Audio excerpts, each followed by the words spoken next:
ایک مرتبہ حضرت سلیمان علیہ السلام نے سفر کے دوران ہدہد کو حاضر ہونے کا حکم دیا۔ ہدہد اس وقت موجود نہیں تھا۔ اس کے بغیر اطلاع غیر حاضر ہونے پر آپ کو غصہ آ گیا اور فرمایا اگر ہدہد نے غیر حاضری کی معقول وجہ نہیں بتائی تو اسے سخت سزا دوں گا یا ذبح کر دوں گا۔ حضرت عبداللہ بن عباس رضی اللہ تعالیٰ عنہ سے سوال کیا گیا کہ تمام پرندوں میں سے صرف ہدہد کو کیوں بلایا گیا؟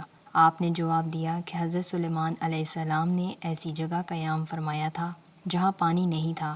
اللہ تعالیٰ نے ہدہد کو یہ خاصیت عطا فرمائی ہے کہ وہ زمین کے اندر کی چیزوں اور زمین کے اندر بہنے والے چشموں کو دیکھ لیتا ہے۔ حضرت سلیمان علیہ السلام کا مقصد یہ تھا کہ ہدہد سے معلوم کریں کہ اس میدان میں کتنی گہرائی میں پانی ہے۔ ہدہد کی نشاندہی کے بعد وہ جنات کو حکم دیتے کہ زمین کھود کر پانی نکالو۔ ہدہد زمین کے اندر کی چیزوں کو تو دیکھ لیتا ہے، لیکن عجیب بات یہ ہے کہ اسے زمین کے اوپر شکار کا بچھایا ہوا جال نظر نہیں آتا اور وہ عموماً پھنس جاتا ہے۔